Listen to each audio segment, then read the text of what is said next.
So we have just some remarks about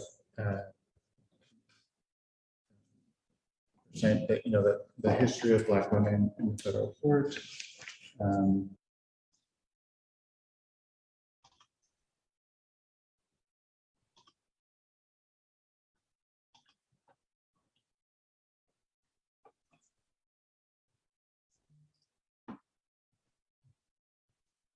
Good evening, Senator. Welcome.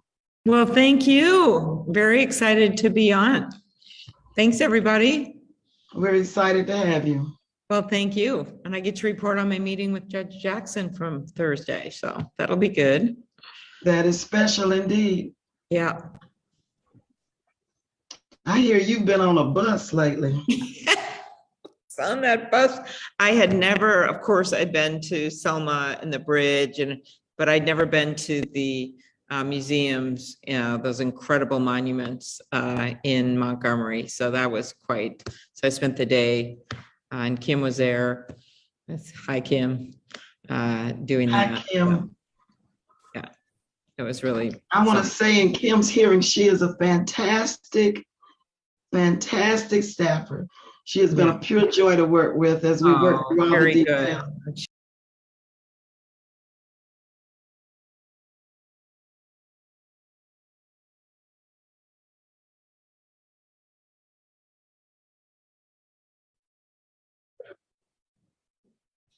We are live.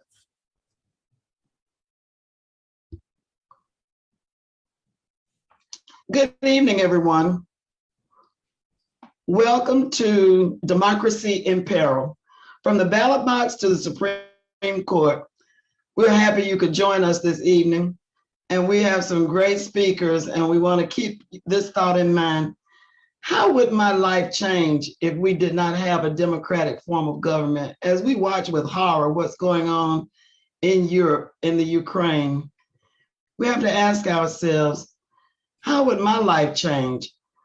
And how can I help keep democracy as a form of government? And what is my responsibility? Social justice is very important to NCNW, going all the way back to Dr. Bethune in 1935. So we're constantly thinking about social justice. And I want to welcome all my NCNW sisters and members who have joined us tonight. You know, this Thursday we will be part of a rally or meeting or speak out at the United States Supreme Court at 10 o'clock.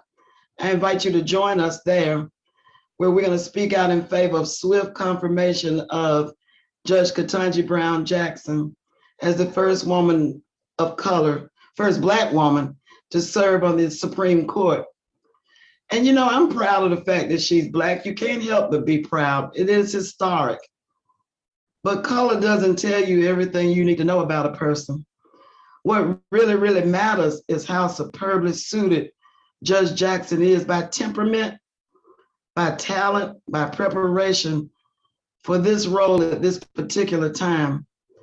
Even from her early days as a child, she excelled at debate.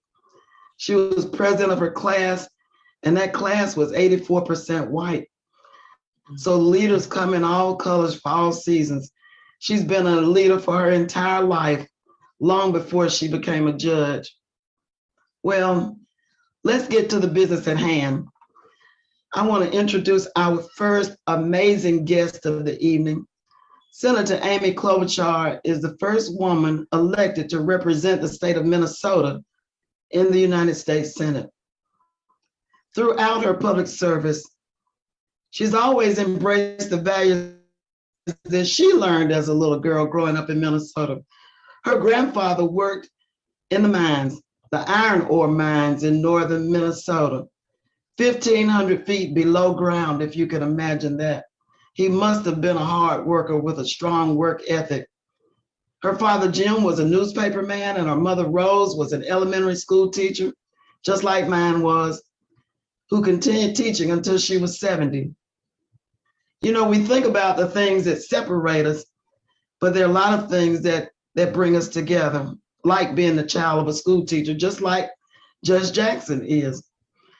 Senator Klobuchar has built a reputation in the United States for helping to strengthen the economy and support families and workers and businesses. So much so that in 2019, an analysis by Vanderbilt University ranked her as the most effective Democratic senator in the 115th Congress. Minnesota is blessed to have her. Since arriving in the Senate, she has worked with Democrats and Republicans to get things done. She led the effort to pass landmark legislation to end human trafficking and combat the opioid epidemic. And Senator, you should know that ending human trafficking is something that is very, very dear to NCNW. In fact, we have an entire national committee that focuses just on that and ending violence against women and girls. She also fought to pass the most significant consumer product safety legislation in a generation. And she is a trooper, a word my mom would use. Senator Klobuchar traveled to Selma this weekend for the march across the Edmund Pettus Bridge, getting into good trouble. And she didn't go by luxury jet. She went by bus, along with many of our members, including Melanie Campbell and some others. She sits on the powerful Senate Judiciary Committee, and she will explain what that means to the confirmation of Judge Jackson. Please welcome Senator Amy Klobuchar. The senator has a busy schedule and will need to leave after her remarks, but we thank her for joining us tonight. Senator Klobuchar, the floor is yours. Well, thank you so much. Thank you so much to the National Council of Negro Women for hosting today's event. Thank you, Janice, for inviting me to share a few words. We know what this organization has done for almost 90 years to lead, to advocate for, to empower Black women. And what we are talking about today, justice and democracy, I think you all know are the greatest issues of our time. Black women have been courageously standing up and speaking out for these values. I thought about that time and time again as we heard the stories when we were in Selma and Montgomery and Birmingham over the weekend. And what was most memorable was actually Congresswoman Sewell's story of the 103-year-old woman who she brought as her guest to the State of the Union, who had been on that march on Bloody Sunday. And she told this beautiful story about how her guest got to meet Barack Obama. It was one of his earliest speeches when he was president. And everyone kept saying, oh, thank you. I rest on your shoulders. I stand on your shoulders. I wouldn't be here without you. And finally, the woman said, it's getting really heavy on my shoulders and I need you guys to do this on your own. And the point of that story was this: we need to carry on the torch. There are so many strong women that have stood before us, and you all know in your own lives who they are, and now it's on us. And when you think about our country's history, less than 2% of people who have served as federal judges have been Black women. It wasn't until 1966 that President Johnson nominated the first Black woman to serve as a federal judge. That would be Constance Baker Motley. We've confirmed more judges now in the first year of President Biden's tenure than any president in the last 4 decades. And he's nominated the most diverse slate of nominees in history. We have confirmed more than 30 women to federal courts, and more than 2/3 of whom are women of color. And notably, as we just talked about, President Biden has nominated more Black women to circuit courts than any president in history. That paves the way to my subject today. Judge Jackson, who, by the way, shares a birthday with Judge Constance Baker Motley. I'm full of weird facts for you, but that is one of them. And I got to be one of the first meetings with Judge Jackson. I can tell you, and I thought it was really important what Janice was noting, the fact that she has this vast experience. And if you want to just remember a few numbers, she has 9 years of judicial experience, write that down, more than 4 other justices that currently serve on the Supreme Court, more than 4 justices who are currently on the Supreme Court. She will also be the 2nd justice on the court right now to have served as a trial court judge. In other words, to have overseen trials. She will be the only sitting member of the court to have worked as a public defender. So remember that, 9 years of experience as a judge, more than 4 other justices, one of only 2 with trial court experience, and the only one that's been a public defender. And my other favorite number, well, not really favorite, because this is it, 115 Supreme Court justices have served, and she will be the first Black woman. It reminds me of when I was on the Trevor Noah show once, and I was bemoaning the fact in the US Senate that we've had over 2,000 male senators, and at the time we had about 50 women. And Trevor Noah said, if a nightclub had those numbers that bad, they'd shut it down. That's how I feel about the Supreme Court someday when I see their ruling, let me tell you. So it is time to see some changes on the Supreme Court, and Judge Jackson will be paving the way.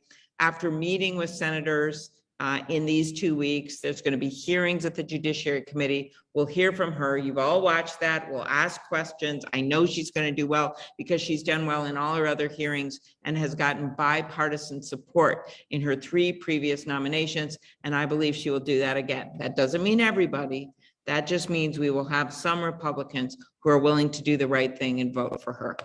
Second thing that is related to this, because of Supreme Court precedent and throwing out a big part of the Voting Rights Act, we have a major issue with representation and democracy. And Black women, again, have been on the front lines of this fight. When you think about what's going on, I mean, I don't want to sugarcoat it. There's a coordinated attack on voting rights in the country. Look at what they did in Georgia.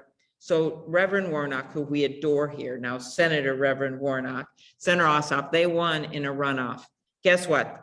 What did they do after they won? They limited the time of the runoff. Last time when they won, 70,000 Georgians registered to vote during the runoff. They cut off any registration during the runoff. That's law now in Georgia. That's why it's not just about food and water. They literally, as one North Carolina court said about another law, discriminated with surgical precision. What else? They are requiring people to put their birth date on the outside of the inside envelope. They used to do that a while ago. They took it off for the pandemic because so many people were confused. Guess what? They put it back. What date do you think people put down? They put the date they filed the ballot. So this was all done to maximize confusion. And we've seen the same thing in Texas. We've seen the same thing in Iowa, New Hampshire, Montana, that had same-day registration for 15 years. And this time they took it away. Literally 15,000 people in Montana that relied on that because they changed their address or they're new to voting. And now they're going to be all confused when they go in on election day and they can't register that day.